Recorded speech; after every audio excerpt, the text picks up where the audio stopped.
All right. So, hello, welcome to our show, How to Deal with Uncertainty and Change, episode 5. And today I have the lovely Karen Troxell here with me, who I just met this spring. And she's an intuitive facilitator through movement, meditation, and coaching. And she also connects to sacred plants as a healing tool. So we've got lots to talk about there, I'm sure. So thanks so much for coming, Karen. It's lovely having you and talking to you. And hopefully we can tap into some of the things that we're all dealing with currently, which is this sense of uncertainty and this sense of things are shifting, things are changing in a big way, whether that's physically, emotionally, mentally, or spiritually. We're dealing with so many layers right now, I feel like, and I wanted to. That's why I created this show, because I wanted to kind of get a sense how people are connecting to that, how people are dealing with the change, how people are dealing with the uncertainty. And you're one of those women that I love and admire and that I wanted to talk to and hear about. What are you doing to support yourself during this time?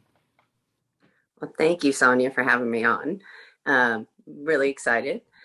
So, this last couple of years has been crazy for a lot of people. There's been a lot of isolation.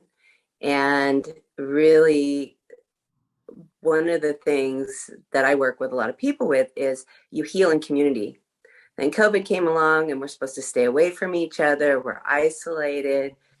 So, depression got more, people's illnesses expanded, whether it was emotional or physical or spiritual. We're a very mind oriented society in the Western world. And so we're a little out of balance with the rest of ourselves, which keeps us from, we are whole beings no matter what, but we get imbalanced. Definitely. So, so for me and the community that I am in, which you are a part of, we decided that after 3 months of staying isolated, that we needed to be back in community. And so we found ways to do that in a safe way so that we could have connections, so we could share ourselves and heal and not get more and more isolated and more ill or unhappy. So that was really important. And so many of us were like, we can't believe we stayed away from each other this long. It was Right. really important to come back together and start our healing processes again as a community. Yeah, I couldn't agree more. I feel like isolation is such a terrible thing for people because we're such creatures of we need each other, right? As human beings, we need each other's company, and Mm-hmm. I think we thrive when we connect and when we inspire each other, right? And And that's so, how we see ourselves too. It's like we see ourselves through seeing some others. We recognize ourselves in others. yeah. And I heard something last night actually, that the brain is a social um, entity. It's very social. Mhm. So even the brain needs socialization, needs community. When we Yeah. are traumatized, we isolate. And so that's part of why community is so important in healing. Yeah.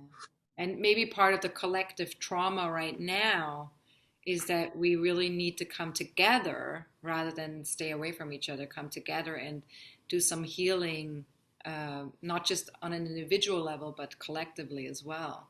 Yes. Yes. We Yeah. have we have become such a busy society, and everybody's got so much to do, and taking the time to self nurture, which part of that is community, taking the time to stop our busyness Mhm. and nurture ourselves, nurture our community is something we've moved away from a lot in our society. So, really, I feel like the most important thing for any of us to do is have that connection Yeah. with everything around us, nature, humans, animals, the Yeah. trees, all of it. Yeah. I mean, I've heard there's been a lot of people have been adopting animals during the pandemic, right? Where they've just been because they have time off and they wanted to connect to something, so they just got themselves a cat or a dog, or so I think it shows that companionship is so important, right, for human. Hmm. It Yeah, really is. yeah, I We believe. we had puppies during the pandemic, 14 of them, and they were sold before they were 3 weeks old. Some before they were even born. People were so excited to have another being in their life. Yeah. Wow. So I guess that could be one way to really do for people that don't have access to community, for example, right? That might be one way to find more connection and less isolation is to connect to either nature or to animals, right? Yeah. Hmm. Yeah, because I found going for walks in nature has been extremely soothing for my body. Hmm. Taking these deep breaths in particular, right? Like just being able to breathe deeply, right? Yeah. Which is so contrary from us being with each other with masks on, right? Like that's kind of like Yeah. the opposite of that. So like really when there is an opportunity to be out in nature and to just let the air move through my whole body, like consciously, like Yeah. creating that space for it, that I stop usually what is I very stop calm. I stop what I'm doing several times a day and just take a deep breath and let it out slowly and reconnect with myself. Yeah. Or, I live on a little bit of a ranch, so I go out and I'll put my hands in the soil or just go check the garden or play with the dogs for 5 minutes. And Yeah. Take those breaks. just take breaks, little ones. It doesn't take much to do that self-care and bring you back to yourself so that you don't feel so isolated, don't feel so alone. Yeah. Yeah. I agree completely. That's kind of what I've been doing too, is just being more adaptable, more flexible with my schedule and Mhm. giving myself more space. And also, I've noticed that work is not something that is as enticing to me as it used to be. Like I used to love to work. I used to love to go and connect, with all the stuff that I'm writing and with clients and all that stuff. And I still do, but I've noticed over the last year in particular, especially since the beginning of 2021, I've noticed that going to my computer in particular, right, doesn't feel as like it doesn't. I don't Fulfilling. feel like I want to go there. There's like a bit of a like, I want to stay away from my computer, right? Have you felt that too? Yeah. During COVID, I took more time off than I've ever taken in my life. And now sitting at a computer just isn't fulfilling. It's not where I want to be. I want to be out playing with the plants and I want to be doing things that don't require me to be in my business mind all of the time. Yeah. More play, more fun. That's what I'm striving for now. And Mm. work is part of a necessity in our world. So hopefully we're all doing what we love to do. Yeah. And I think that sitting at a desk all day is not the best thing for our physical, spiritual, mental, heart. Yeah, I couldn't agree more. Yeah, that's why the breaks are so important because some people Yes. need to be in front of a computer or, I mean, I can't be completely away from it either, Yeah. unless I have an internet outage like I did this week, which was the universe going like, you are not working today. Done. And I was like, okay. I just went with it. I was like, okay, I'm just gonna reschedule everything. But it's sort of like it was interesting because I noticed from not having internet, like I had no music in my house because everything's hooked up to the Wi-Fi, and it was very quiet. Everything was just very silent, and not being on the computer, not having the music, it just felt like there was so much more space available to me than there normally is.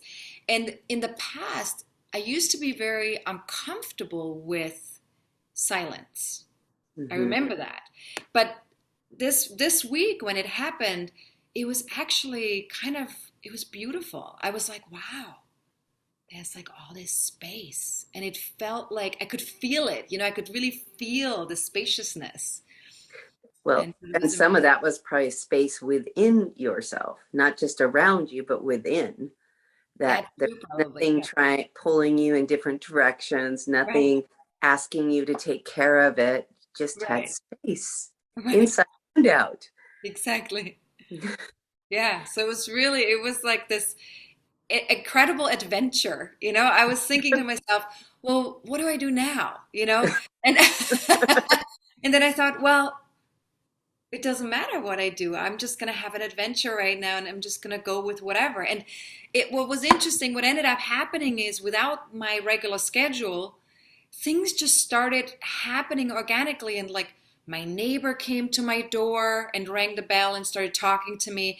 Then my other neighbor came to my door and started. And I mean, these people don't ring my doorbell usually, like, because I'm working, right? And they Right. came over. I mean, they knew about the internet outage, to be fair, Yeah. but I was just like, oh, this is nice. I'm getting to connect and chat with my neighbors here, right? So That's there beautiful. was this sense of connecting and community and which was really nice. Yeah. Yeah. And that's the thing. Like the universe said, nope, you're not going to work today. And then you attracted connection. Just Yeah. by that stillness allowed for connection. Yeah.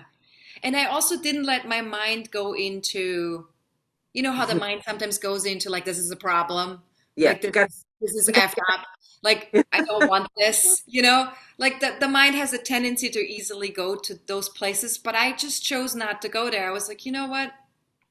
Nothing I can do about it. It is what it is. I'm just gonna roll with it. Have an mm-hmm. adventure today. Have a different type of a day. And it was great.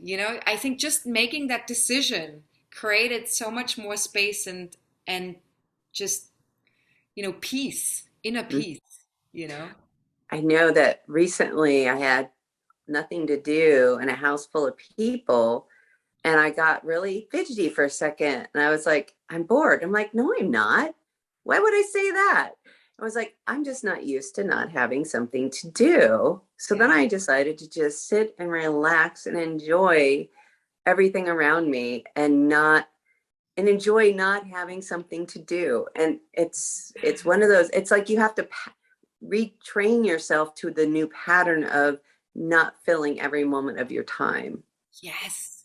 And I think in the Western world we do so much of that, right? And I mean Mm-hmm. I don't know if it's like that in every single country, but but certainly in all the countries I've lived in so far, it feels very much like we feel this strong urge to fill time, Yes.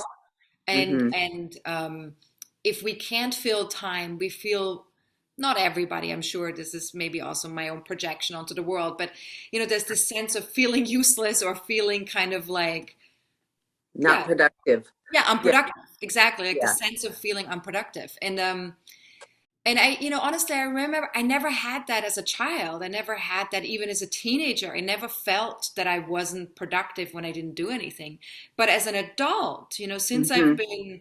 been, traveling and doing business like stuff out there in the world, I have definitely felt more and more this sense of like I need to be productive in order to feel a valid part of society, or that I can even approve of myself. It's not even so much about other people's approval. It's more like I can only approve of myself if I've accomplished something, if I've done something of value, right, out there in the world.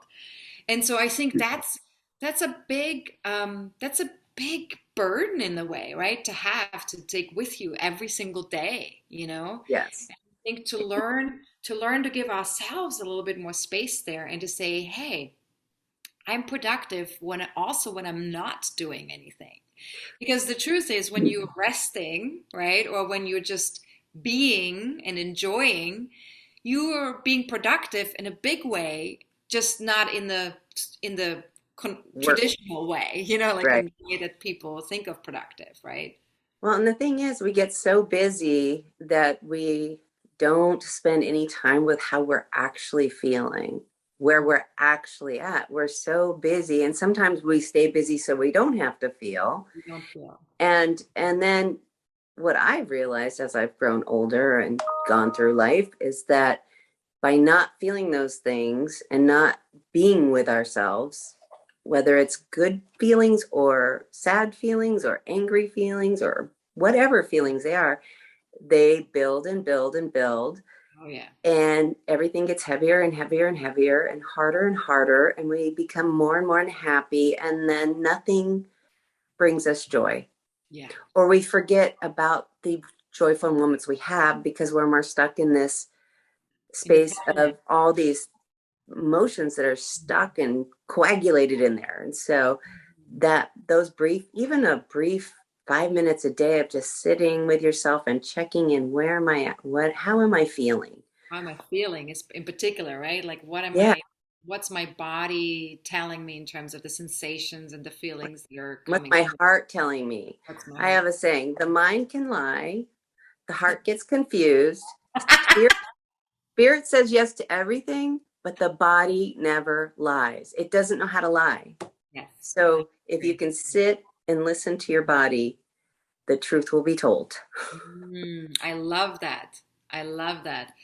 Yes, and I couldn't agree more because that's been my experience too, that when I check in with my body and I just tune in, I really can feel when something's right for me, when something's not right for me. I can Mhm. feel what's going on with me in terms of like where I'm at, energetically speaking. And I think being able to honor these things and listen to that is so important these days, right?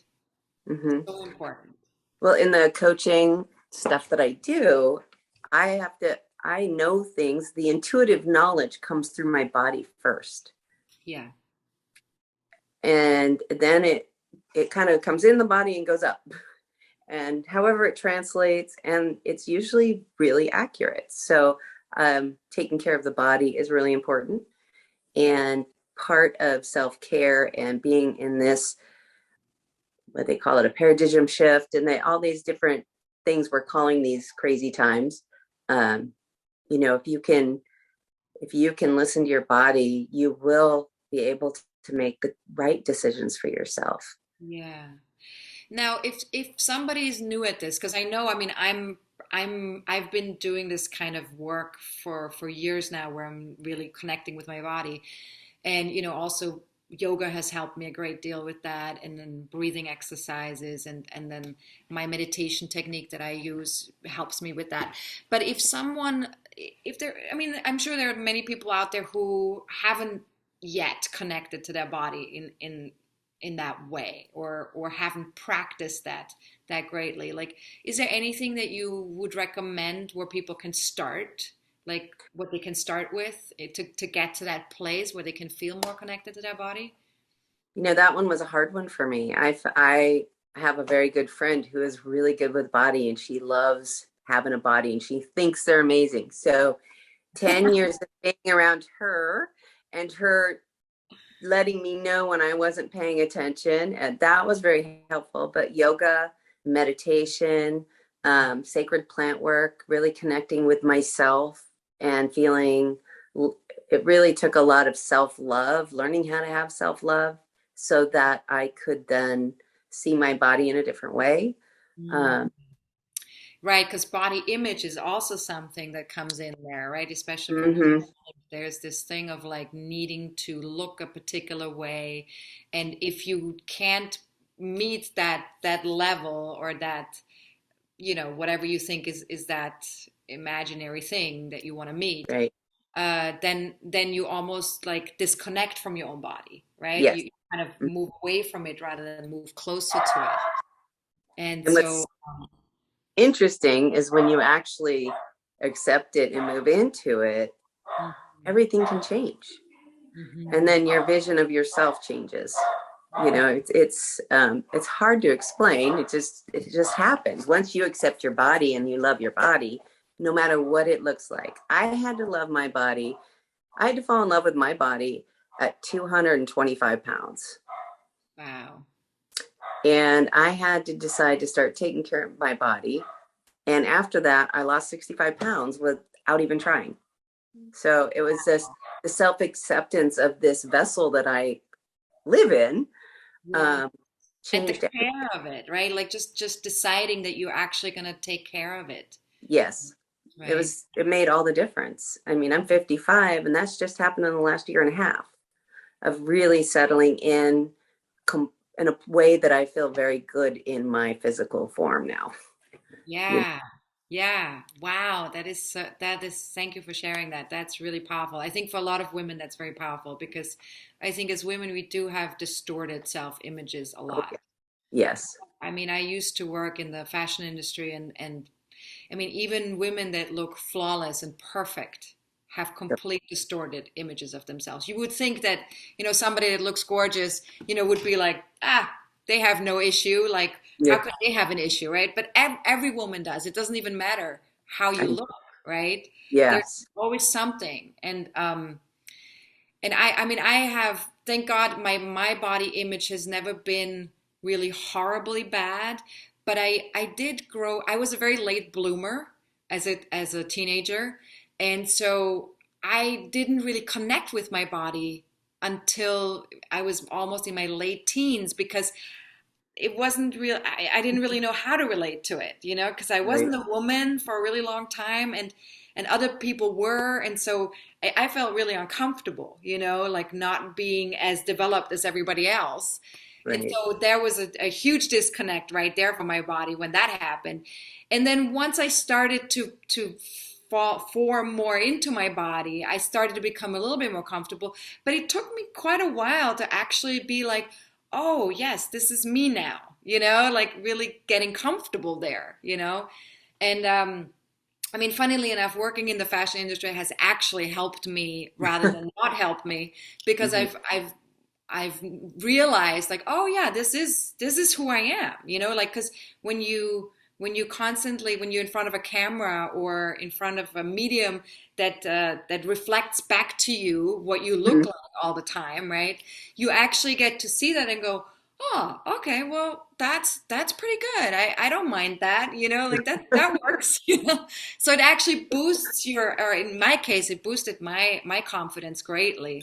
So I was able to actually overcome some of the self-image issues that I had as a teenager, so that was pretty good. So I'm glad that happened early on in my life. And Hmm. and also I should credit, the fashion industry as well with like taking care of my body a lot more than I probably would have otherwise, right? Because most people like, why do you take care of your body, right? I mean, you have to sort of like either have a reason for that or you're just naturally that way, right? Right. And Hmm. I was not naturally that way. I needed a reason, right? So, and everyone's a little bit different, right? But because I'm a very mental person, so I love to connect through thoughts and through ideas, and like that's what attracts me to astrology as well. Of course, this like the mental concept of like how planets impact how we live and our experience in life and everything. And I love all that stuff. So I love talking on that level, right? But my body, that was sort of like more a thing of like, well, I have a body, but so so what? Wasn't really. And I think a lot of young people can probably relate to that too. The younger you are, the more your body is just a part of, it's just there. And I think the older, Children, the children don't separate themselves when they're right? young. They're all one thing. They don't think of their mind and their heart and their body and spirit as separate parts of themselves. They're just whole Yes. most of the time. So a body, they Unless listen to there's the like a body, trauma of some sort. right? Like they listen to their body, don't really designate I'm listening to my body, but they just naturally do it. I think that we are, the way our society is and what we go through, we're actually taught how to not listen to all parts of ourselves. Yes. Yes. Very true.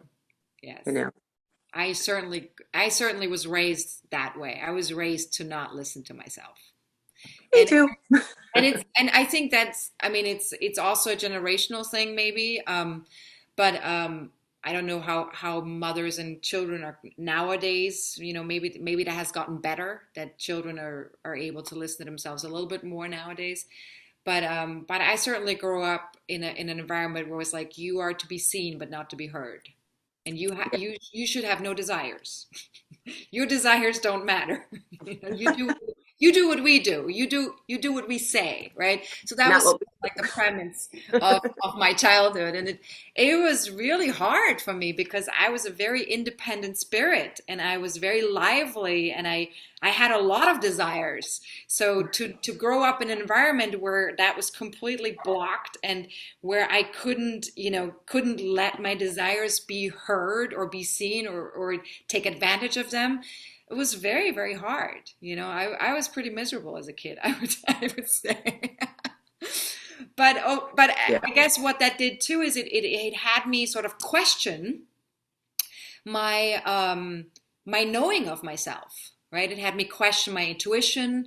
It had me question my desires. It had me Yes. question my wants. It had me question the validity of me asking for something, me actually Yes. communicating something that was important to me. It had me question all of those things. And so I really had to, as an adult, relearn how to get in touch with that again and have a healthy relationship to that part of myself again, right? Took years, forever. I'm still not there. I'm not, I think, not completely, but I'm So we're I'm close. I'm close. yeah, still working on that too. And the Good. asking for something or um, taking care of my needs. I mean, that's, something I've started in the last 10 years of my life. And still not 100% comfortable with it sometimes. And I have to really be aware. The Hmm. awareness is everything to change the pattern. And Yes. sometimes I don't want to be aware. Sometimes you're like, I'm tired today. No I don't more of want to that know this about consciousness crap. I hear you. Yes, I feel the same way. but something that someone said to me once, they asked me, how did it feel when I did something for them? I'm like, it's great. I love it. So why would you take that from me? And I'm like, that's different. But the actuality is that when you allow somebody who asks for something from somebody, you're actually giving them a gift as well, Yes. because people like to be available for other people. That's part of connection and community. And that is when that made me really start thinking about not wanting to bother people and, oh, I'm not going to ask, and like really think about it. Would Yeah. it bother them, or Yeah. would it bring some happiness or joy? Would they enjoy doing that for me? um Yeah. Yeah, so I agree completely. And that was actually one of the experiences I had when I saw you guys in the spring, when I met you for the first time, was this sense of community and really feeling like it's okay to completely be me, like completely. yes. Even if I'm even if I'm crying or even if I'm just sitting somewhere and staring in the air, like just that there is no judgment on any part of me, Hmm. right? And I think being able to be part of a community where you can feel that, we can feel this complete sense of like you are okay exactly as you are and exactly as you're not. And I Yes. think also giving that gift to other people, right? Giving that gift to other people that we say, you know what, I like you exactly as you are and exactly as you're not, and you don't have to change anything for me. I will let you know if I'm not okay with something, but you don't have to change anything for me, right? I think that's a huge gift to give to ourselves and to other people. Yes. And that the best you can be, the only thing you can be great at is being actually you. That's right. And That's you right. can try to fit into this or try to be like that person, but it's not going to look as good on you as it than if you're just being who you are. And so creating the community, that's what we've done here, is create a community around where anybody that comes gets to be them, no matter how crazy it looks or how sad it looks or how happy it looks or how loud or quiet it is. It doesn't matter, because everyone deserves to be who they are, where they're at, and be met where they're at. Yeah. And I really got that. And it was really actually the very first time in my life where I truly felt that experience of true acceptance. And I've done a lot of personal development work, right? A lot. And I've done a lot of group work with people, and I've always felt slightly uncomfortable in a group. always. And I guess that's part of my astrology chart as well. That's how I'm made. That a Mhm. group kind of makes me feel a little uncomfortable. But Uh-huh. but in your group setting, I didn't have that. I did not have that. I mean, maybe at the very, very beginning when I first came into the house, I felt a little bit like, it's new, I don't know anybody, and felt a little uncomfortable. But immediately there was this like welcoming and love and warmth. And I just, there's really nothing like that. I didn't know it was possible, No, I didn't know that was right? possible either until this spring. I was so blown away. I was like, wow. I mean, that's even that exists. And honestly, it's after you've experienced it, you feel like, wow, if we could all just be that way with each other, right? Like if Yes. this little island of acceptance and warmth and love could expand into the whole state and the whole country and the whole world, right? And I think in a way that's to me that's the evolutionary path we're on, right? That we're learning how to be more ourselves and therefore being able to make more space for other people to be themselves. And once we can do that, there's tremendous healing that can take place, tremendous connection that can take place. I mean, so much opening, right, can come from that. So much, I don't know, can Well, spring from that creativity and I mean, all sorts of things, right? and the thing is once you can be okay with fully being who you are, then it's much easier to allow other people to fully be who they are without judgment or fears. Yes. I meet people now and I just meet people as me. Well, Mhm. you've met me. And, I love people very quickly. I mean, and say it out loud, not afraid to say it anymore. And I think that's how you change the world is by just changing yourself Yeah. and then modeling who you are and being vulnerable with who you are so that others can feel safe enough to be vulnerable. And I think that's what this social distancing and this made people afraid of people Mm. because of a virus. And it just boggles my mind at how separated we became and how some people still are separated and still in fear when I'm wondering though if that separation was already there to begin with before we oh even heard about the virus, right? And the it virus has sort of yeah like accentuated that yeah separation. It's made it more apparent, more louder, and more clearer to yeah us that there is that much separation going on between all of us. And so I feel like it's almost like a wake-up call, like the yeah virus is a wake-up call saying to us, don't go down that path. The hmm more you separate, the more you suffer, right? yeah The more you retreat into yourself, or the more you isolate, the more pain right there is, the more fear there is, the more suffering, yeah and I mean we've seen that also with suicidal numbers going up quite a big in big ways, right? With yeah young people, um, that isolation is definitely not the way to go. It's no. definitely not something that's healthy and healing and And helpful to us human beings, right? and we need touch. I mean, the first time we got a group together, 3 months after COVID hit, Mm. um, and we didn't have a whole lot of restrictions, just don't come if you're sick.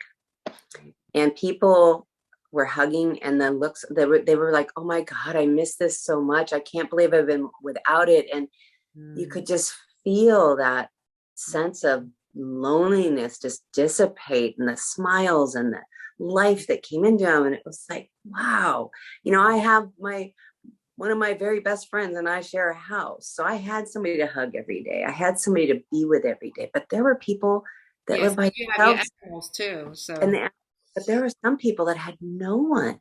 yeah, And no. so Zoom is a great thing. At least I never liked Zoom, didn't like having my face on Zoom, but it became a requirement, like in order to stay connected and see people and do business. Yeah. So even though I didn't get to see a lot of people in person that I was used to seeing. Was able to connect. We'd have Zoom dinners, and we'd be cooking dinner and then watch a movie through together, and just from New York to here. So Yeah. there are ways to create space for yourself to still be connected. Yeah. I have to say that that reminds me that, since the pandemic, I have started to have closer connections with people that don't live in my immediate community, right? Uh-huh. Because, normally you're closer to people that are locally, in your vicinity, because you can see them, meet them, touch them, do stuff Right. together. But one thing that the pandemic has done for me is that I've been more in touch with people that I totally love and connect with, that live in Canada, that live in New York, that live in Europe, Mhm. that live in California, right? So there has been that deeper connection with people, even though I'm not in the same country or city with them, right? Right. And that I really love, because I've missed a lot of the people that I love, that I'm no longer in the same city with, Mhm. right? So that's Yeah. been really beautiful in some way, which actually brings me to think about gratitude, right? Because Hmm. we can always sort of like think about, what are we grateful for within all that shifting, within all that changing. It's so easy sometimes Just to to say point out that. the stuff, Yeah. right, that's not good, that's not working, that's uncomfortable, that we are not happy with. But what are we grateful for, right? There was a lot. And there's a lot to be grateful for, Yeah. right?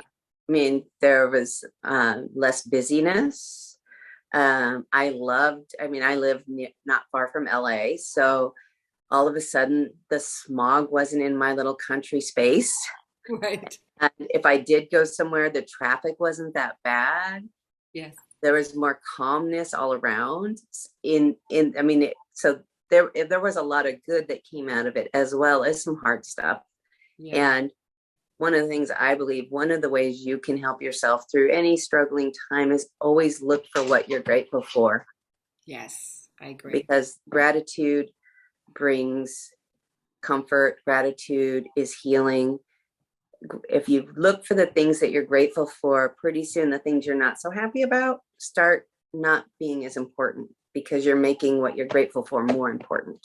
Yes, it's like a refocusing, right? And I feel Yes. like the times that we're currently in, also in terms of from an astrological perspective, there is a very strong need for us to make sure that we don't focus mentally on things that are unhealthy for us or that bring us down, right? Yes. We need to focus on the things that actually inspire us, or focus on things that we feel work for us, or we need to focus on gratitude, right?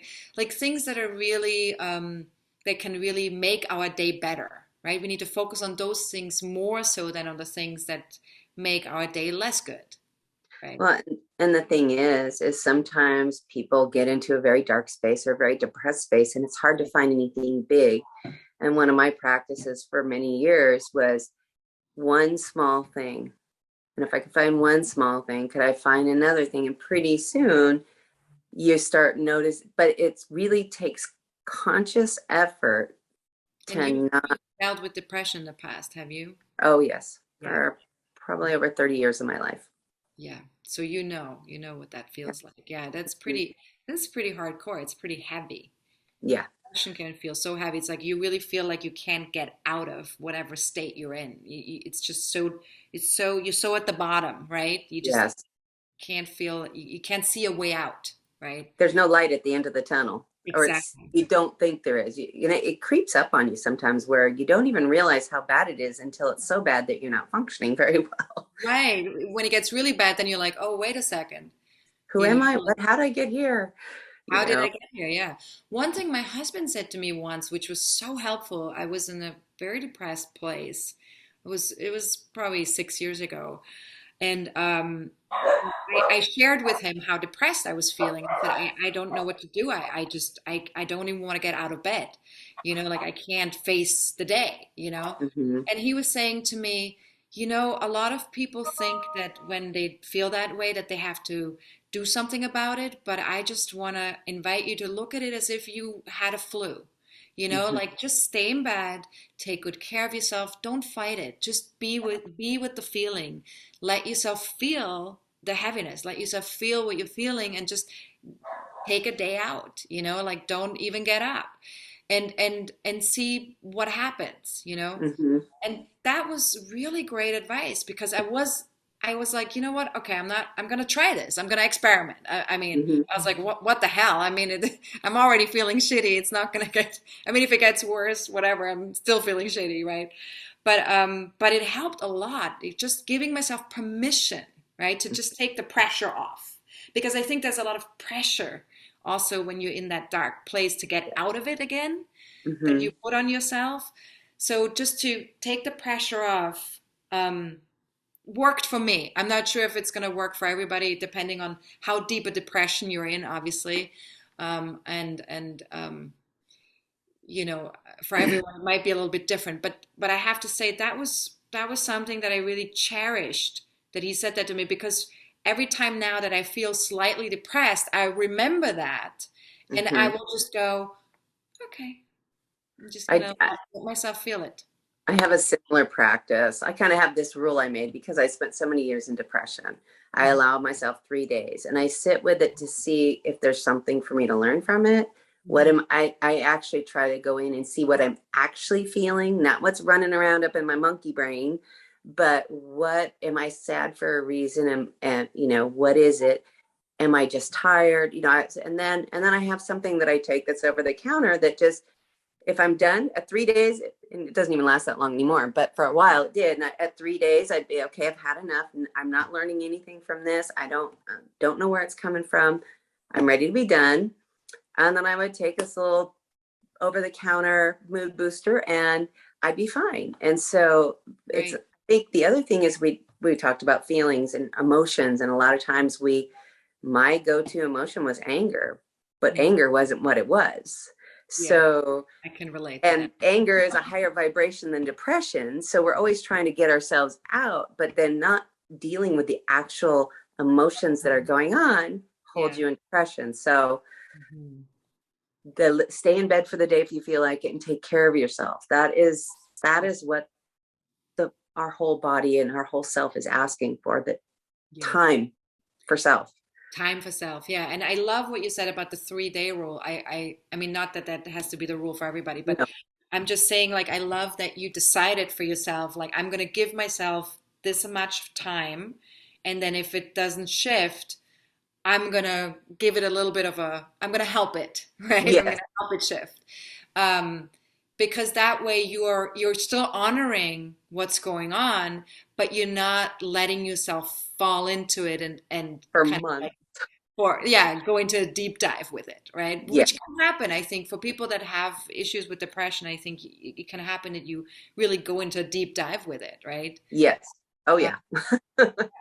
yeah. So So it must be quite frightening, actually, when that happens. it used to be. I mean, that's why I set up a rule or a whatever for myself. So because I knew that, you get past a certain point and you just get lost in it. And Yeah. so how do I manage this in a way that I can feel what's going on inside of me and take care of myself, but without going so far in that I lose myself? Yeah. And I think when you have a really rigorous self-care routine, it's almost difficult to get to that place where you dive really into a deep depression, right? Because Right. self-care in itself makes it almost impossible to really get completely depressed, right? Right. Because when you're taking care of your physical, emotional, mental well-being and spiritual well-being, you're doing something every single day that helps you boost your energy, that helps you boost your frequency, right?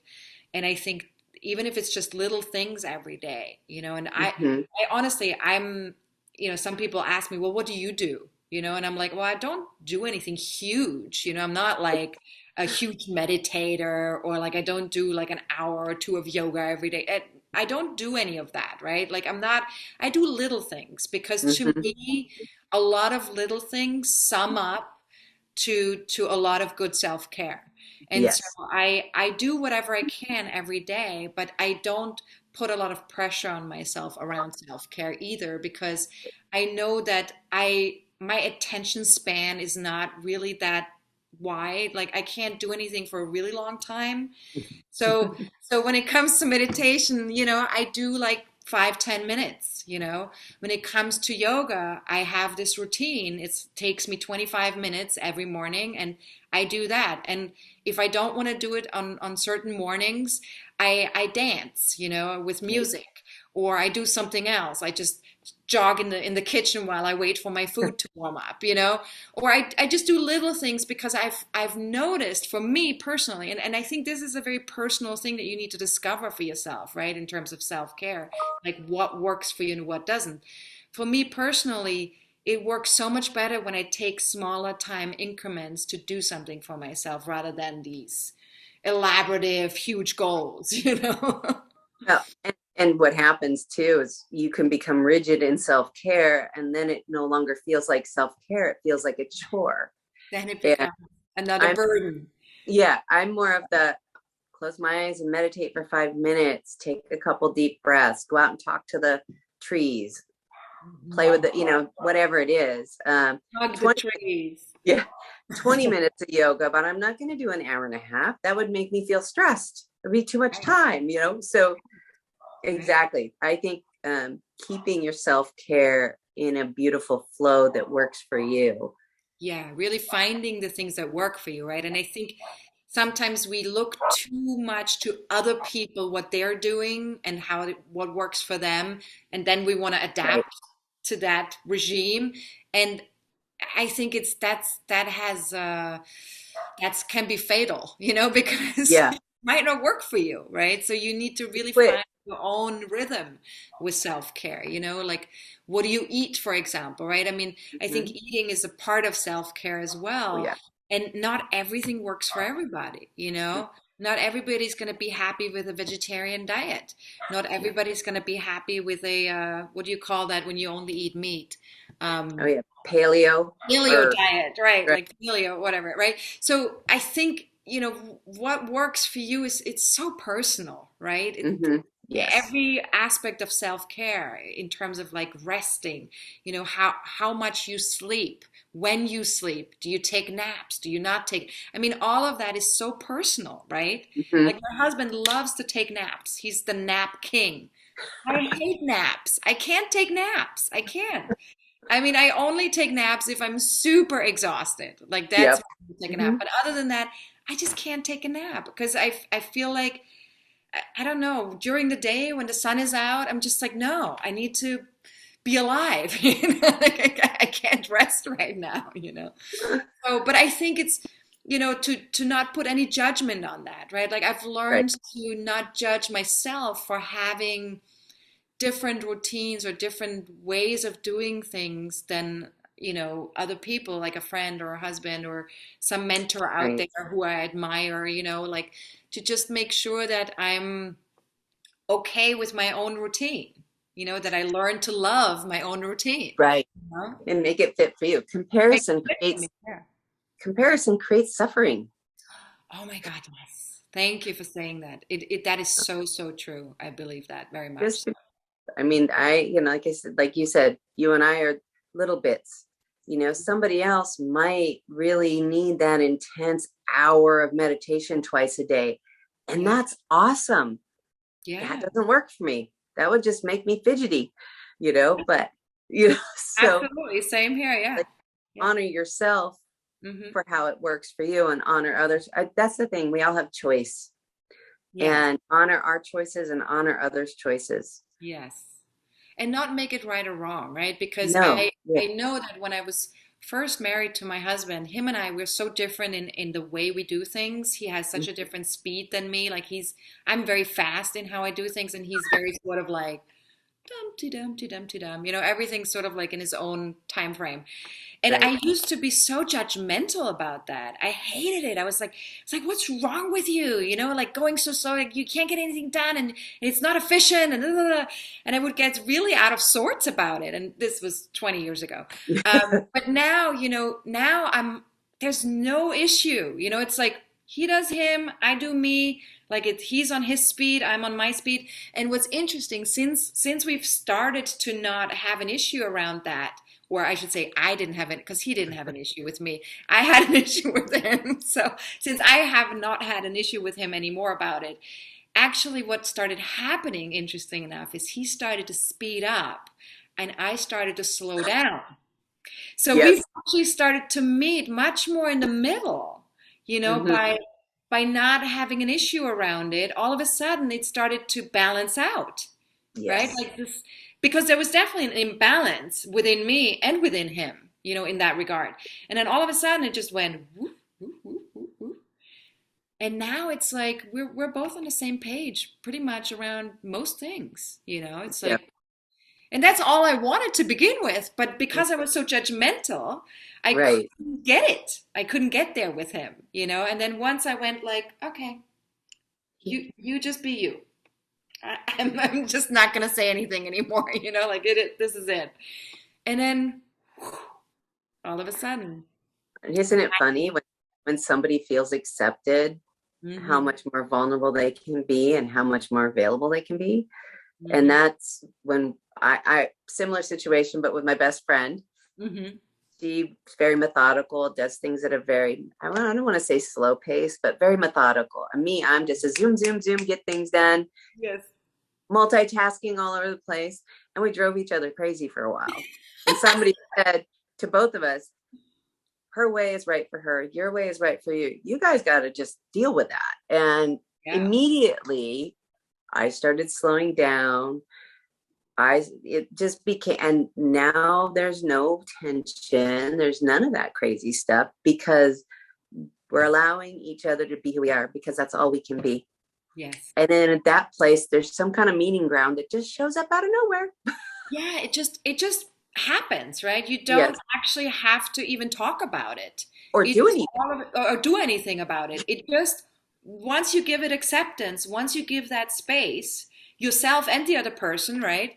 It Mm-hmm. just all of a sudden it just starts to automatically balance out. And I think that's how life works, right? I think life is so much about balance and not forcing balance, but life itself will balance itself out if we just let it, right? If we Yes. just give it space, if we allow it to happen, If we right? trust If we that it can trust happen. that can happen. Exactly. Yes. Exactly. That's something I've definitely learned. It's like, the less I try to force or the less I try to mingle and demand and be, invested in a different result or whatever, the less I do that and the more I just go like this and just go, it's all good. It's all Just go good. right into place. And then all of a sudden, exactly, it just falls into place. And it's like, Yeah. wow, okay, excellent. Yeah. Yeah. Who knew And it could be so easy and simple? who knew it could be so easy? And at the same time, of course, it's not always easy to let go, right? Like Right. sometimes we have these places in our lives where we're like, "Ah," like I just wanted to be like this, I can't be like this. And then you have you have to kind of observe that in yourself and be like, okay, that's cool. I get that you're having a desire here and you want something. That's awesome. But maybe we can take a breather and just give it a little bit of space, right? Even though we want it really badly. Mhm. Maybe ask yourself, why does it have to be this exact way? Right. And that comes back down to trust, right? Are you Like trust. enjoying this or are you just making it more unenjoyable? Right. Yeah. Right. I mean, I've learned a lot of it has to do with me not trusting Hmm. necessarily that things will play out the way I desire them or imagine them or visualize them, right? Right. Like there's a lack of trust. Hmm. And also that I don't trust that it could be even better than what I imagine, right? Because Right. there's often this image that we have of like this is what I want and this is how I want, this is the vision, right? And we get so attached to that vision that we can't even allow the universe to give us something better than that, right? Right. With the, Yeah. just the possibility that that's even possible, that something better could unfold, right? That can be sometimes really difficult to even see too. But I think a friend of mine, I don't know where I got this from, but I think a healer friend of mine, she always uses that phrase, this or something better, right? Yes. And for the highest and best of That's everybody good. involved, or the highest good of everybody involved, right? And so Yes. these two things have become sort of like my companions whenever I get, a little bit like intense about stuff, obsessed. That's my Scorpio part, I would say. Like that moon in Scorpio can be a little bit something, like, or also, I guess my Taurus can be a little bit, heavy-handed as well, like that. Planted in the I ground. want this. This is how it needs to be, right? So when I get into these places of these fixated places, because Scorpio and Taurus are both fixed signs, right? So whenever I get into these fixed places, I will remember what Shanice has taught me, which actually I've done an interview with her as well, so people can watch that too. So I will go into this place of like, this or something better, so I loosen my grip a little bit, or for Hmm. the highest and good of everybody involved. And then again, I can feel that there's immediately more spaciousness, right, when I do that. Hmm. Yeah. So yeah, so just focusing on spaciousness, I think, is really important. Yeah. I think we forget sometimes that we need space for ourselves. It's so filled up with so many responsibilities, job, children, whatever. I mean, we have become Yes, so busy, yes, and that spaciousness, if you don't have the spaciousness, there's no room for anything new to come in. And yes. so How can allowing, we be creative without it, right? right. Because Yeah. creativity comes from spaciousness as well. I used to be very like, had to be my way, I'm right. And I'm a lot of water, and now I'm kind of more flowy, and people don't know what to do with me because I'm like, yeah, okay, I don't care. Yeah, that sounds good. Go right ahead. Go over here for a little bit.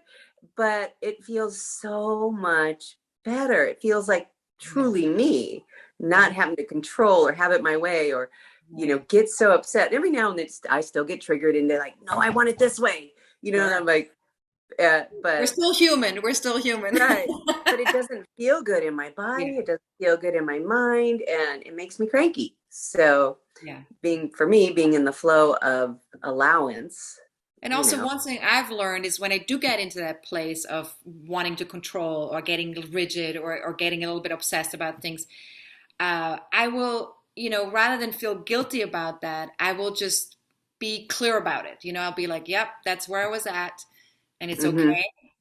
Don't have to stay there. And Right. if I did it with somebody else out there in the world, I will clean it up. I will apologize. I will be like, okay, sorry, I was hangry right now, and I know this is not wasn't good, wasn't pretty. I apologize. I will try Yeah. not to, I will try not to go there with you again. So just cleaning it up, right? I mean, just I think it's so simple to just apologize to somebody, or even also to myself, to just Yes. say, "Hey, I'm sorry. I forgive you." Like you just were in a state right now, like just give Yep. ourselves the opportunity to just be human, Hmm. that we have triggers, that we have places where we get scared sometimes and where we get like, you know, Well, and that's the thing, is that if you trying to be right when you know you're wrong just creates shame, and yeah. shame builds and builds. But if you can just go, saying sorry was really hard. Now I have no problem because I don't want to live with that Mm. pain of shame and guilt. Mhm. So saying, I'm sorry, God, yeah, I was kind of cranky. I didn't sound very nice. I'm sorry. You know, Yeah, it's being so much authentic about it, easier. right? Like being authentic and just saying, "Hey, Hmm. was not my best moment. I apologize." You Yeah. know, but also to be okay with it, right? Because I think the Right. shame can also sometimes be internal, right? Like we Yeah. shame Oh, ourselves sometimes, where right. we that's why we can't apologize, because we feel so ashamed that we can't apologize, right? But giving ourselves space to not be perfect and to be Yeah. human, then it's much easier to apologize and to be open about, like, hey, that wasn't okay, what I just said or what I did or how I Yeah. moved, that was not my best moment right there, sorry, and I Yeah. think people respect that when you can do that with another person. It actually brings you closer. Like It, I've found my friendships to go much deeper when I'm able to, have these human moments and apologize for that, like then it just feels like, oh, you know, you're human too, you know? And it actually doesn't hurt.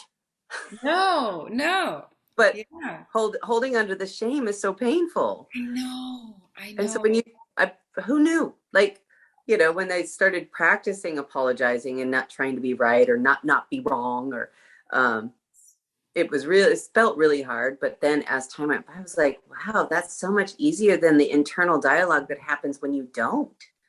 Just Yeah. just be okay with being human. Just be okay with making mistakes. Be okay with being wrong. Perfection is Yeah. not a real thing. We're perfectly imperfect. I like that. Yes, we're perfectly imperfect. Exactly. That's a good one. I like it. And just the Well, right amount of crazy. then just the right bit crazy, yes. Just a little bit wonky. Wonky here and there. I Yeah, like wonky. I call it. I like wonky. I call it sometimes. Like let your freak flag fly. Yes. Which is sort of like a tongue twister. But it's a good one. It's like, yep, I'm Yep. me. My special I'm me different brand. today. All right. Well, Uh, we've this has been so amazing talking to you, but our time's up because I know you have to be somewhere and I gotta get going too. But thank you so, so much for joining me and for Thank talking you. about, I mean, we went through all of it, right? I mean, we basically were like boom, boom, boom, boom, boom. We tapped on all of the subjects, and so yeah, awesome. Thank you so much. And if people want to reach you, if people want to talk to you, if they want to coach with you, or they want to go on a retreat in California and see you and Tammy, like, what's the best way to reach you? Probably through email and the website windowstobliss.com. We do have a website. It needs some updating, but that will be available. Just emailing you at Karen at Windows to Bliss. windowsbliss.com, and it's spelled with a two, right? With a number Right. two.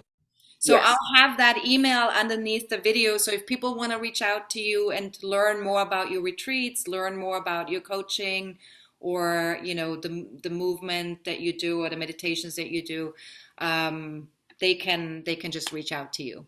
they can. Yes. Okay, Okay. great.